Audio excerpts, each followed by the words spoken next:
Assalamualaikum warahmatullahi wabarakatuh. Saudara-saudara, setiap orang yang punya idealisme, punya obsesi, punya keinginan dan cita-cita, pasti dia ingin meraih sesuatu yang lebih dari sebelumnya. Kata kuncinya, mereka pasti kepingin menjadi orang sukses dalam hidup. Tentu saudara-saudara kepingin menjadi orang sukses, kan? Bagaimana supaya kita menjadi orang sukses? Apa yang harus kita lakukan? Ya, memang banyak cara. Setiap orang berbeda-beda, depend on, tergantung pada seseorang yang ingin meraih cita-cita itu. Bagi kita secara umum,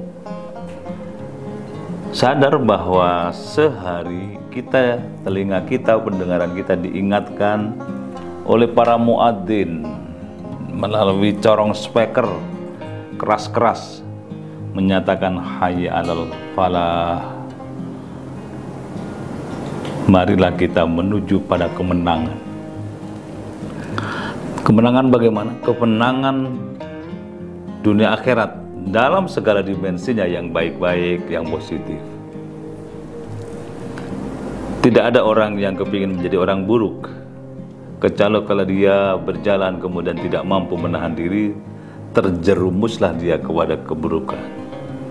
Semua orang kepingin menjadi orang baik, kepingin menjadi orang sukses, dan kesuksesan demi kesuksesan yang ingin kita raih harus sejalan dengan pencipta kehidupan kita yang telah menggariskan dalam kitab sucinya. Apa saja yang Allah nyatakan sebagai pribadi sukses itu?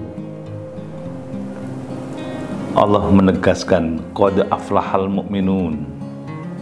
Sungguh untung orang mukmin itu, sungguh sukses orang mukmin itu. Bahasa kalau kita tarik, untung dengan sukses miriplah. Siapa mereka yang sukses? Siapa mereka yang untung itu?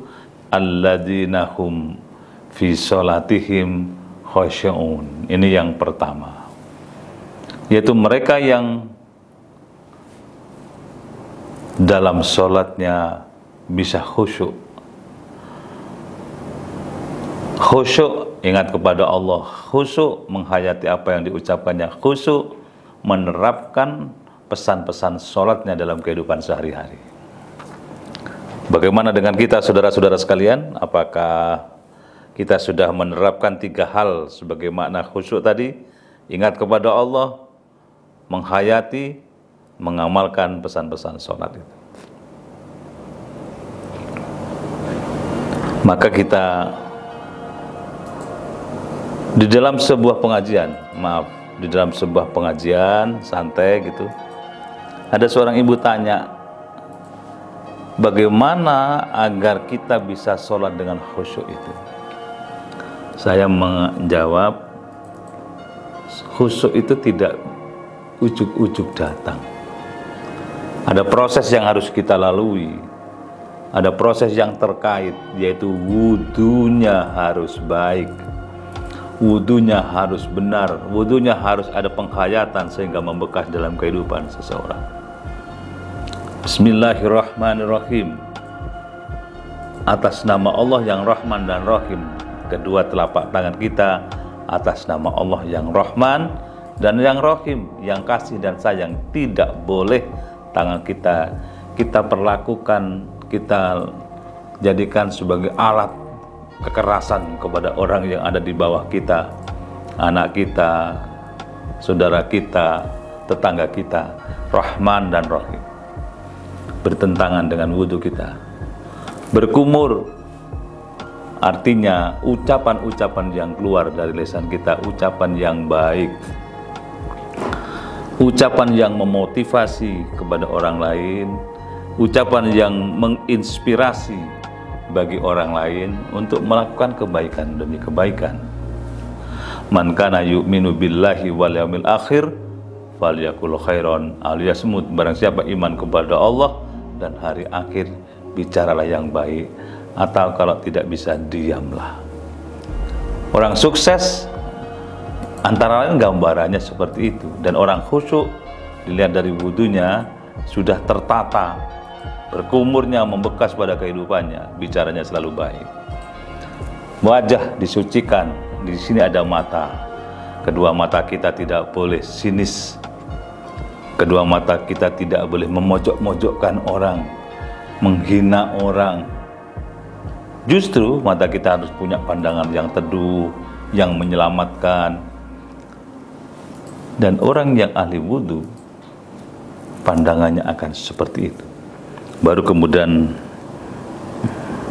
rambut kita sucikan, kita usap, dengan maksud isi kepala kita harus senantiasa positif, melihat segala sesuatu positive thinking, tidak negative thinking, tidak suudon, justru husnudon kepada Allah dan kepada sesama. Telinga kita, pendengaran kita. Kaki kita, langkah kaki kita. Selalu begitu. Baru setelah selesai, kita menghadap kepada Allah dengan diawali takbiratul ihram, Allahu Akbar.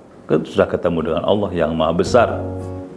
Kemudian doa demi doa kita hayati, kita dalami. Insya Allah dari situ kita akan menjadi pribadi yang khusyuk. Jadi orang yang sukses pertama adalah mereka yang sholatnya khusyuk. Yang kedua, saudara-saudara sekalian, Allah menegaskan, walladzina hum 'anil lagwi mu'ridun, yaitu orang yang meninggalkan hal-hal yang sia-sia, yang tidak ada manfaat dan tidak ada gunanya dalam kehidupan. Buang-buang waktu, membunuh waktu untuk hal-hal yang tidak manfaat.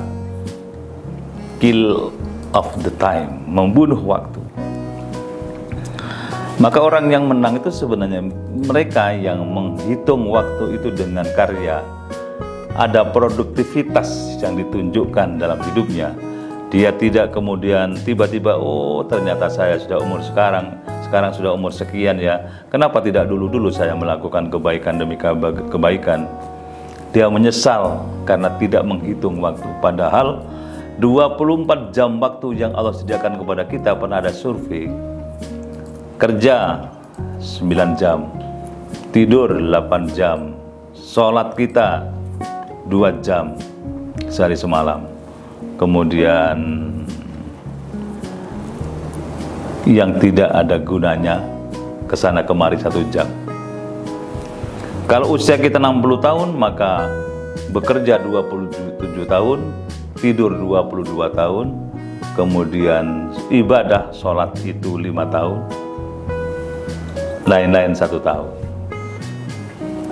Orang yang menang adalah mereka yang mengutamakan pengisian waktu yang sekian jam itu untuk hal-hal yang produktif dan manfaat kepada orang lain. Khairun nas anfa'uhum linnas.